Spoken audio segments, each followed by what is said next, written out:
Guys, can we predict the next crash in the stock market based on biblical information, based on a biblical cycle? Well guys, that is going to be the topic of today's video. I've been promising you guys that I'm going to make a separate dedicated video about a certain cycle which might predict the next crash in the stock market. And guys, we are talking about a Shemitah cycle, and yes, let's first have a look at it, guys. What is the Shemitah cycle? What is it basically? So if we have a look at Google, then we can see that the Shemitah cycle, also known as the Sabbath year, is the 7th year of the 7-year agriculture cycle mandated by the Torah for the Bet HaMikdash in the land of Israel and is observed in contemporary Judaism. So what the story behind the Shemitah cycle basically is that if you own land, right, then you can, every year you can grow crops, for example, on the land, you can have agriculture, but the 7th year, you gotta leave that land alone. You gotta leave that land and give it rest, and then after that year, you can start using it for agriculture again. You can start planting crops again, harvest, and so on. That is basically the story. So it is actually quite funny because sometimes when we have a look at certain cycles, then we can see that there are correlations between certain planetary cycles in the stock markets, but also certain biblical cycles. For example, right here, we call the Shemitah cycle. And guys, I'm not the only one who is using now and then these cycles into my analysis, and one famous analyst is William Delbert Gann, who is famous for making use of time cycles into his analysis, and he was actually quite accurate, guys. He had sometimes a accurate prediction rate of 95%, which is quite crazy, right? And he was known for using these time cycles, was known to use these planetary cycles and so on. It's quite interesting if you read about it. But let's go back to the Shemitah cycle. So the Shemitah cycle occurs every 7th year. And the story behind the Shemitah is that the 7th year is the year of resting and releasing, not planting nor harvesting any crops, so the soil can recover from 6 years of growing and harvesting. The year also stands for debt forgiveness to break debt cycle. So now is the interesting part, guys. What makes this cycle so interesting, and how good is the correlation actually when we have a look at the stock markets? And that is quite interesting when we have a look at these cycles. I remember the first times when I started to look into these cycles, I was very, very amazed by how accurate certain cycles can actually predict certain movements in the stock market. And we know a lot of times in science we hear like correlation is not causation. That is true. If you see a correlation, it is not direct causation. However, I tend to believe, also because I'm not the only analyst out there using these cycles, there are a lot of other analysts who are quite successful using time cycles into their analysis. And I think it might not be with every time cycle that correlation is causation, but I do think that there is a very strong significance in when we have a look at the cycle. So let's have a look at the Shemitah cycle and what has been occurring in the last, let's say, 100 years, right? So I have a couple of things I've said right here. So in 1916 to 1917, that was a Shemitah cycle. The stock market dropped 40% and many European countries were suffering an economic collapse. Then we got 1930 to 1931. We had the Great Depression, the worst financial crisis in human history. Then we got 1937 to 1938. We had a global recession, which was also the Sabbath year, the Shemitah cycle, right? Then we got 1979 to 1980. We had a global recession. And then we had 1993 till 1994. We had the bond market crash, guys. This all happened within that Shemitah year, within that sabbatical year. And if we have a look at the recent previous crashes in the stock market, I will show it on the chart, guys. We can also see that the recent crashes, so the 2008 housing market crash and the 2000 dot-com bubble pop, were both in this Shemitah cycle. And The crazy part is that this cycle actually predicted this crash till the month accurate. So it's not a cycle which will predict to a certain date. Most of the time it can be months wrong, right? But in general, it is showing us that there might be certain forces right here in our universe which can cause this. And I know this sounds a little bit wavy, but if you think in terms that everything around us, our food, our thoughts, like products, everything is energy, then it could mean that there could be something out there, certain cycles which have an influence on us humans, which are also energy, which occur every certain amount of years. I always like to think of it, for example, with the moon. When you have a look at the moon, and when we have a look at a full moon, half moon, quarter moon, then the radiation of the moon to the earth has an impact on how the sea, how the ocean is behaving, due to the fact that the radiation of the moon has a certain effect on the waters on earth. Well, our human bodies are also mainly made from water, so I also tend to believe that if the radiation of the moon can have an effect on the ocean, then it also could have an effect on humans, right? And that is similar with a cycle like this. And I think that sometimes this knowledge was obtained in earlier societies. That's why it is, for example, being expressed in the Bible, in biblical text, right? So that's why it might have some significance, might have not. You can drop your opinion about this subject down below in the comment section.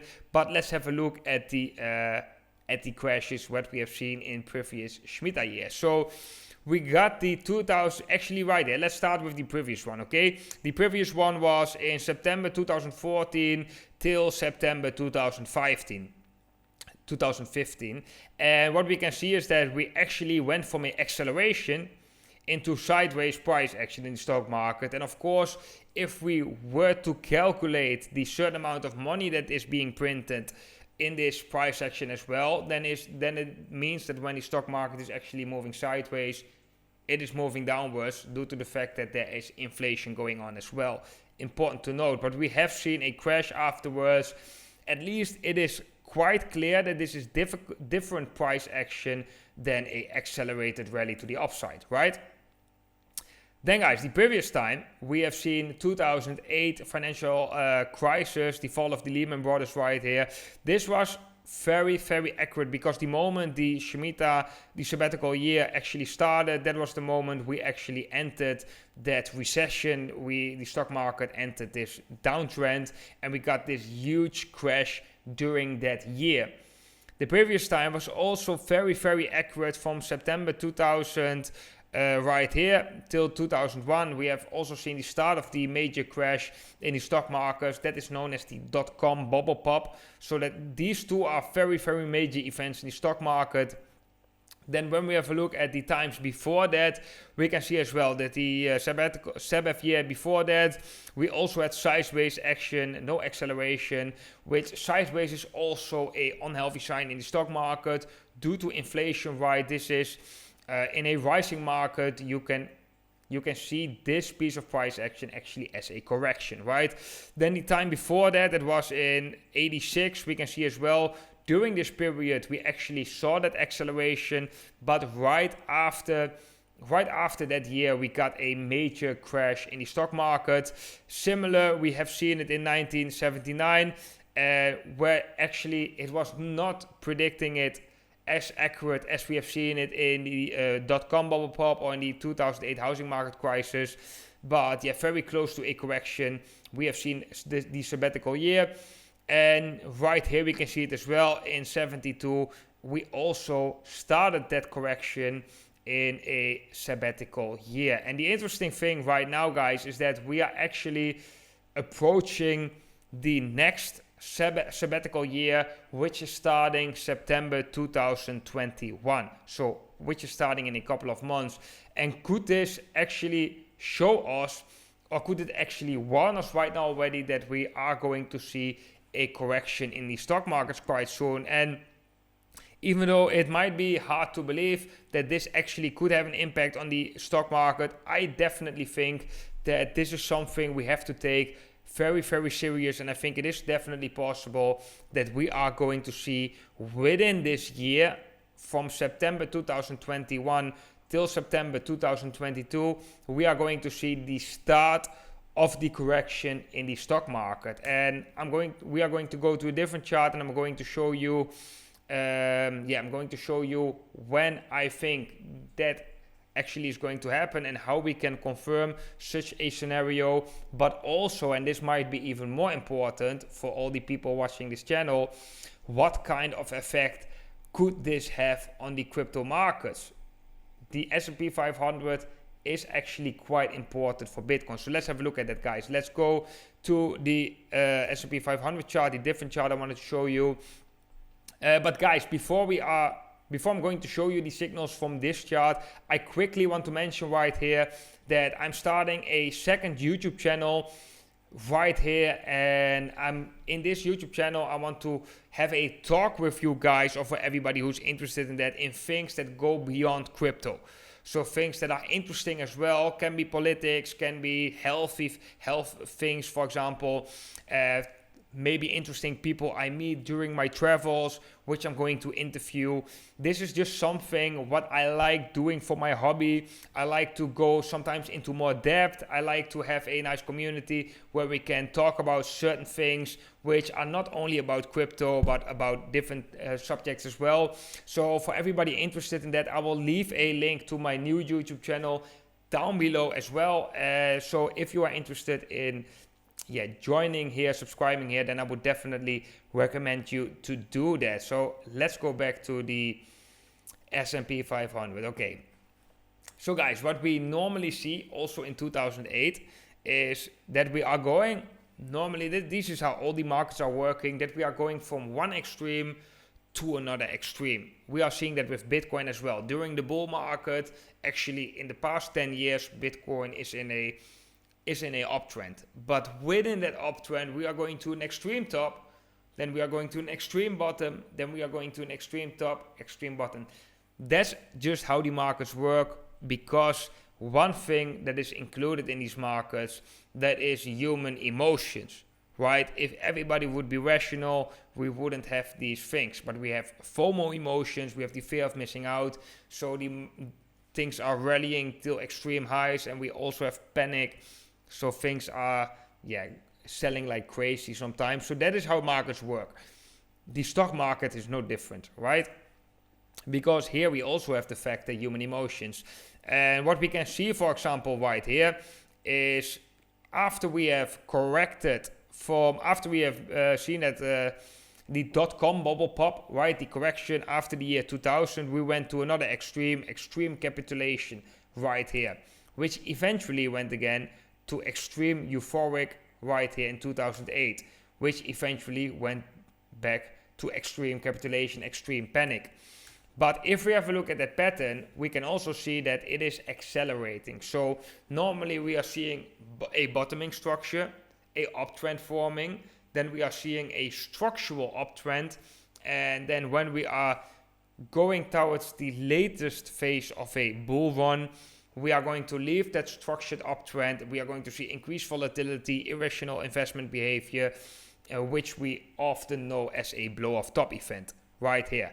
So we have seen that right here we have a bottoming formation, nice bounce, we have a structured uptrend, and then afterwards we leave that structured uptrend to the upside. We get a blow-off top phase, you can call it like that, which is the end of a certain rally, which is the end of a certain emotional state. Right here is it euphoric, and eventually we will go towards another emotional state, the other extreme, panic. And right now we are actually seeing something similar. We had a structured uptrend right here, but we left that structured uptrend to the upside, and which is showing us that potentially right now in the regular financial markets, we are entering the latest phase of this bull run, this rally. We are entering the blow-off top phase, where we are going to see irrational investment behavior, going towards an extreme emotion, euphoria, but also towards the end of a cycle, which funny enough is aligning with that sabbatical year I've been talking about before. So this is actually quite interesting in my opinion, guys. You can let me know what you think about this down below in the comment section. I'm very curious about your opinion. We used to talk about this way often, where I use more planetary cycles within my analyzers. Recently, I'm not doing it that much. I know some of you really like it. I know some of you also don't really like it. But yeah, anyhow, I do think it has some significance, especially when we are seeing the stories of these charts coming together. So we are seeing right here that the SP 500 is going towards the end of a certain cycle, and we can see that we are going to enter the sabbatical year in a couple of months, which is aligning with each other and might be a big warning right here that we are soon going to see the start of a major crash in the stock markets. And I think it's actually quite likely. And right now I'm going to show you which signal I'm going to use in order to confirm that this is going to happen, and what you can do to protect yourself against this event. So first of all, what we have seen in 2008, and that is one of the best confirmations that we can see, is the moment we are breaking back into this rising channel structure. So we are losing that former resistance, which actually turned into support. That is the moment that we have seen the potential top in the stock markets, and we can see a further drop like we have seen right here in 2008. So that is the same signal, the main signal I'm going to use right here as well. The moment we are going to break back into this channel right here, we are going to lose this former resistance of this rising channel, which right now after break should function as support. Right, the moment we are going to lose that, that is the moment that I'm going to expect, okay, right now we have a high chance that the S&P 500 has been seeing a top, that we are going to see a further correction right here to the downside. And the most important thing right here, guys, is of course that this has a major impact on the price of Bitcoin.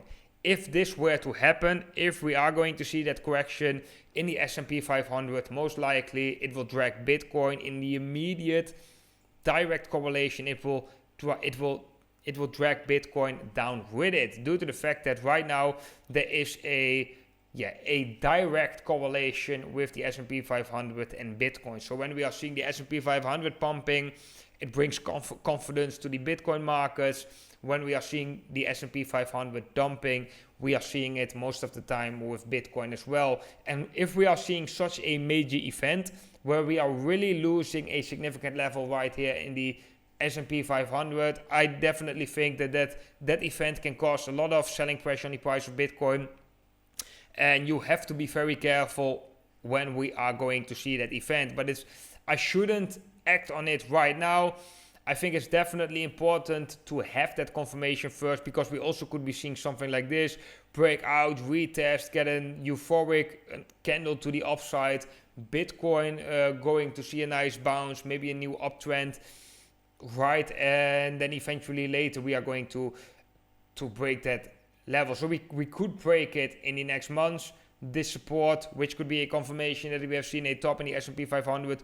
We can also break it later. So that's why I think it's very important to wait for that break back into that channel, so we can say with more certainty, okay, most likely the S&P 500 has seen a top. The next month are going to be bloody. The next month are going to be most likely selling pressure, which will cause selling pressure on Bitcoin and crypto as well. So make sure to hedge your position into stable coins. That is going to be my strategy, guys, right here. But yeah, guys, let me know what you think. Do you think that this Shemitah cycle has any significance? Do you think that time cycles can have any significance on the price?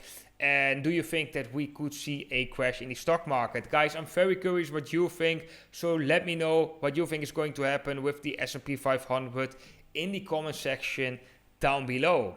Then guys, for all the traders out there who are interested in longing or shorting Bitcoin on the spot market or with leverage, you can do that over on the Bybit platform. This is an exchange that I'm using myself personally. And if you are interested in signing up to the Bybit exchange, I have my affiliate link down below. And if you use my affiliate link to sign up to this platform, you can get an additional bonus of $600 US. Take a note, guys, this is for experienced traders only, and yeah, for everybody interested, I have my link down below in the comment section. Guys, then I want to thank every single one of you for watching today's video. I want to wish every single one of you an awesome day today. Don't forget to subscribe to my second YouTube channel, and I will see every single one of you in the next video.